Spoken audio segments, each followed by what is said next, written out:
హింసాకాండ వీటన్నిటిని ప్రయోగించడం, వీటి మీద సుప్రీంకోర్టుకి వెళ్ళారు. ఎవరు ఇంత తీవ్రమైన హింసాకాండ ఎందుకు జరిగింది యువత మన పిల్లల మీద అనే ఒక ప్రశ్న తీవ్రంగా వచ్చింది. పార్లమెంట్ లో ఈ అంశం లేవనెత్తి దీనికి సంబంధించి ప్రభుత్వం ఒక ప్రకటన చేయాలి అని ప్రతిపక్షాలు అడిగాయి. సహజంగా కదా, ఇట్లా జరిగింది, మేము ఇలా పరిష్కరించాం అని ఒక సమగ్రమైన ప్రకటన చేయాలి కదా. ఆ ప్రకటన చేయకుండా ఈ లీక్ నిరోధకం అని, శిక్షలు పెంచుతామని ఆ బిల్లు పెట్టి దాన్ని ఆదరాబాదరాగా ఆమోదింప చేసుకున్నారు. ఖచ్చితంగా ప్రతిపక్షానికి ఆ లీక్ బిల్లు మీద ఏం ఆసక్తి లేదు. ఎందుకంటే ఇప్పుడు ఎన్ని కఠినమైన చట్టాలు లేవు, వరకట్న నిరోధం దగ్గర నుంచి అత్యాచార నిరోధం దగ్గర నుంచి చాలా ఉన్నాయి. కాబట్టి వాళ్ళు దాని మీద ఏం శ్రద్ధ చూపించలేదు. కానీ వాళ్ళు ముఖ్యంగా జంతర్ మంతర్ దగ్గర క్రూరమైన లాఠీ చార్జీ, అలాగే పార్లమెంట్కి వచ్చే వాళ్ళ మీద ఇవి ఎవరు చేశారు? ప్రతిపక్షం ఉద్దేశంలో అమిత్ షా హోంమంత్రి కాబట్టి ఆయన ప్రత్యక్షంగా చెప్పకపోతే ఇవి జరగవు. తీరా చూస్తే ఆయన సభకు రావట్లా.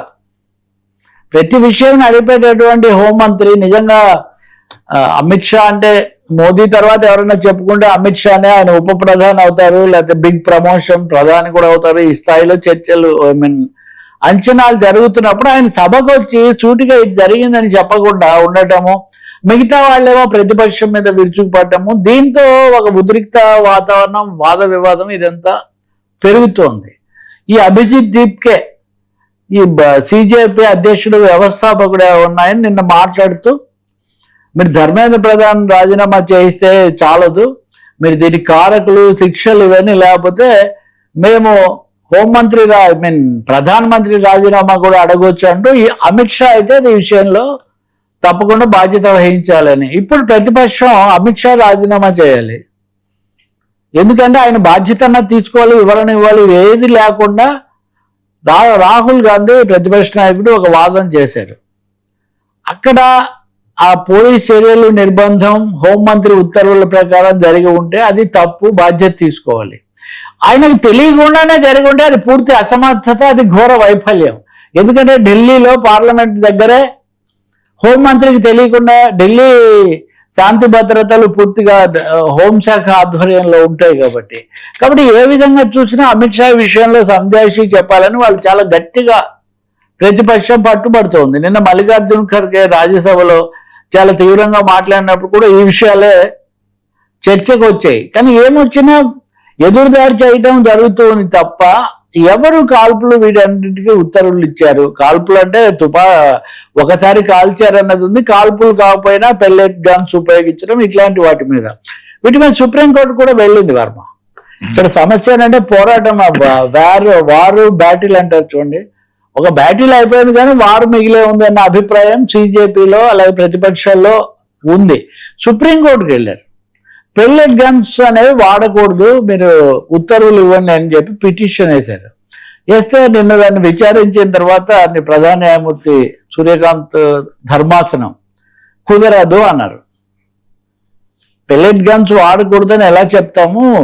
శాంతియుతంగా నిరసన తెలిపే అధికారం ఉంది, హింసకు పాల్పడకూడదు, అలాగే వాళ్ళ మీద నిర్బంధానికి పాల్పడకూడదు, ఇవన్నీ నిజమే. కానీ కొన్ని ప్రత్యేక పరిస్థితుల్లో శాంతి భద్రతల పరిరక్షణ కోసం పెల్లెట్ గన్స్ వాడాల్సి రావచ్చు. ఆ నిర్ణయం అక్కడున్న వాళ్ళు తీసుకోవాలి, కానీ మేము చెప్పాము. అంతటితో ఆగకుండా ఇంకో మాట అన్నారు, పరిస్థితి మరీ అదుపు తప్పితే తుపాకులే కాలుస్తారు కదా, బుల్లెట్సే కాలుస్తారు కదా, బుల్లెట్స్ కాల్చడానికి కూడా శాంతి భద్రతల యంత్రాంగానికి అధికారం ఉన్నప్పుడు, బుల్లెట్సే ఉన్నప్పుడు పెల్లెట్స్ ఎందుకు వాడకూడదు? దీన్ని మేము లాజికల్ గా ఎలా నిషేధిస్తామని సుప్రీంకోర్టు ఒక వాదన చేసింది. నిజంగా ఇది రెండో భాగం. సంచలనం వాడకూడదు అన్నది ఒకటైతే, వాడొచ్చు కొన్ని ప్రత్యేక పరిస్థితులు ఎవరు నిర్ణయిస్తారు? ఇంకొక విషయం కూడా చెప్పాలి. నిన్న ఒక భద్రతా దళాల అధికారి, ఐ థింక్ ఆయన పేరు మీడియాలో కూడా ఉంది, ఆయన మాట్లాడుతూ టెర్రరిస్టులను ఎదుర్కోవడం కంటే ఇలాంటి ప్రదర్శనలను ఎదుర్కోవడం కష్టం అన్నాడు. కాశ్మీర్ని ఉదాహరణగా చెప్పాడు.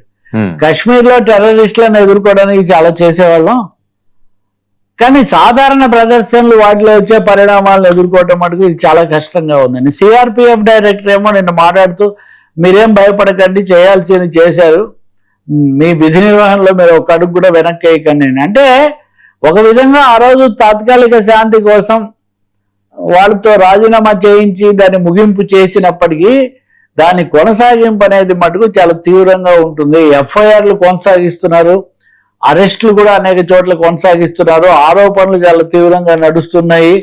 మూడవది, చట్టబద్ధంగా పెల్లెట్లే కాదు బుల్లెట్లు కూడా వాడవచ్చు అన్న స్థాయిలో సుప్రీంకోర్టు నుంచి కూడా వాదనలు వస్తున్నాయి. కాబట్టి రాబోయే రోజుల్లో ఈ ఉద్యమం ఇంత తీవ్రం కావడానికి ఒక ముఖ్యమైన కారణం హింస, పోలీసు నిర్బంధం ఎక్కువగా ఉండటమని. ఈ పద్ధతిలోకే కనుక వెళ్తే ప్రభుత్వము ఈ నిర్బంధంతో ఎదుర్కోవటం అనే లైనే తీసుకుంటే ఇది ఇంకా పెరుగుతుంది.